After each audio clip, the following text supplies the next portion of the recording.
When, O Christ our God, My name is Bill Robertson. My wife Linda and I live in Lakeway. We moved to Texas from New England in 1991.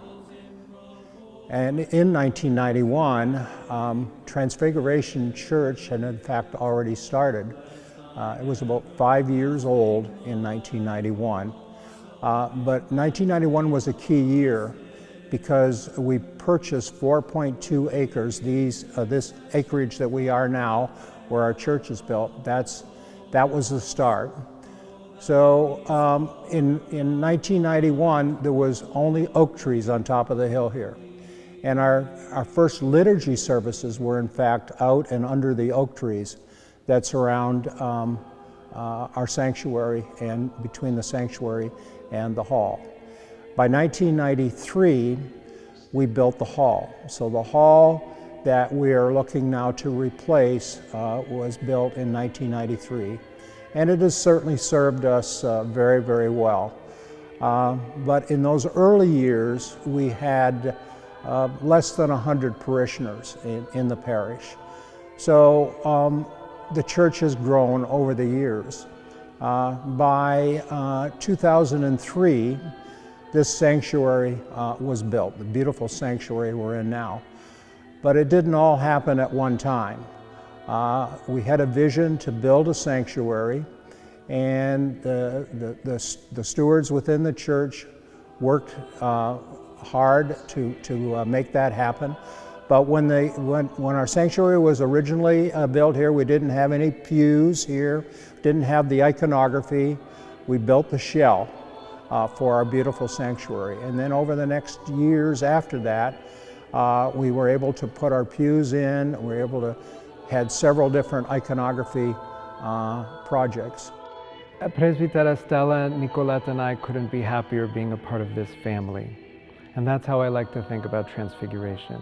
That it is not just a community, it is actually our family. And everything that we have been doing here has been expanding this family. For God has made us one, and He has made us His body, and His love encompasses and surrounds us. From the first time I came to this parish, it was the love of this community that binded me to Austin. Yes, we are on one of the highest points in Travis County. We have one of the most beautiful pieces of property in Westlake. We have a view that goes for miles and miles around. And God has gifted that to us to be a light on the hill, but a light to Austin. And we've been that way. I have never seen a community so excited about coming to church and being with one another. Coffee hour goes on for hours. And the students stay not only for Sunday school, but then they stay for Greek dancing. There's basketball that goes on. And then the young adults are staying and they themselves are having either classes or conversing with one another, and then continue for the rest of Sundays. The church is, as I said, a family in that it also engages with one another in our personal lives. We have one another at each other's homes. We have one another at Christmas parties, at birthday parties. But now we're at this point where we need to have this church become an expanded home for all of us. The building is an extension of our home. The church brings us to God and to one another, but after the liturgy, we need to continue to celebrate one another. And so the building is going to be that opportunity for us to know one another, to learn about God, and especially for our children, to be able to celebrate the most important milestones in our lives, celebrating baptisms together, weddings together, graduation parties together, special birthdays, and also retirements.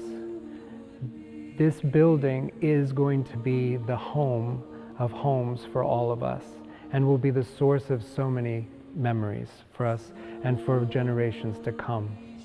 Yes, so the need that we're really trying to address, there are several of them, but I would say the most important for those is the education of our children. So our new hall will have 12 classrooms that we can educate our children and so that they can receive a very good liturgical Orthodox education.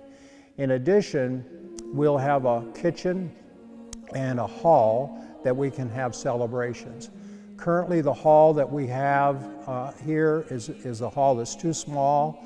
It can host 80 to 100 people. The new hall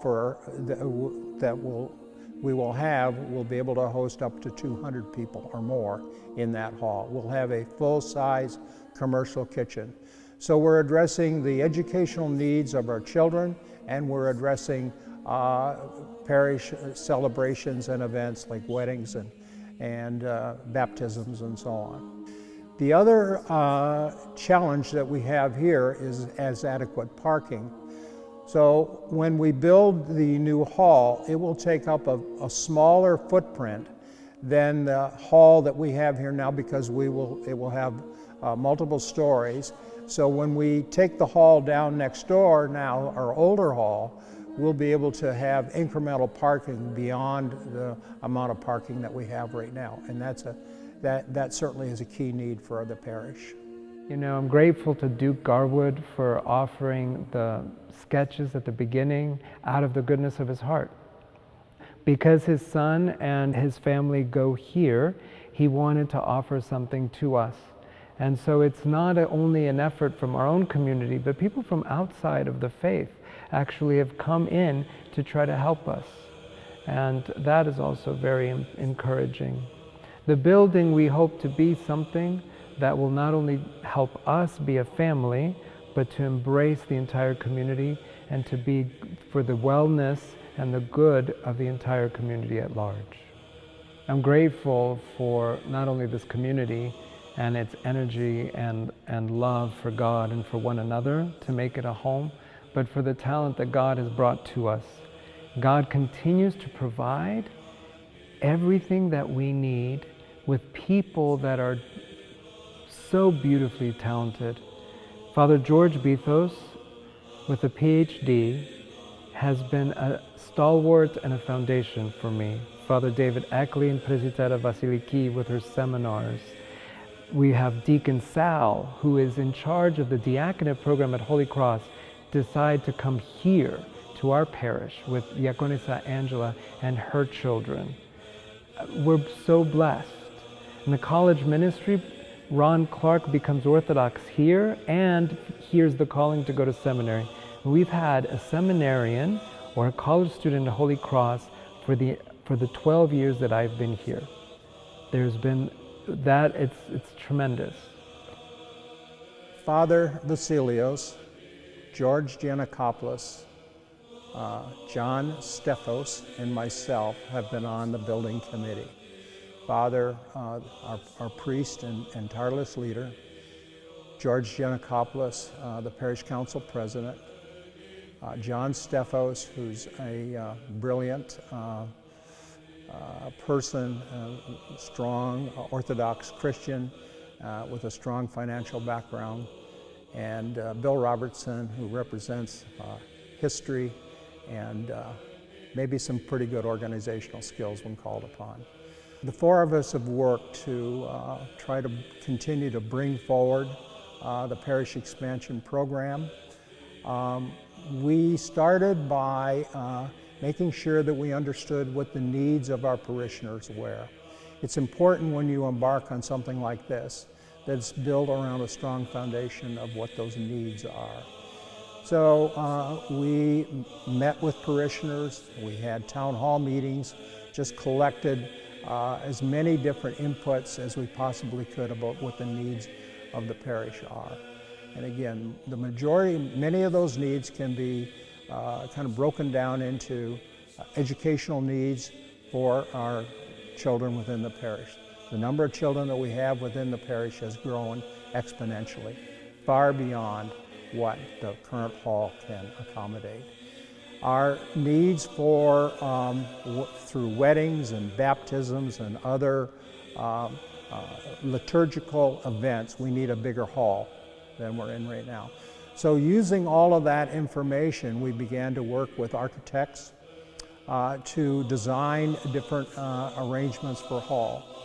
We have looked at a number of different alternatives for how we should do the hall.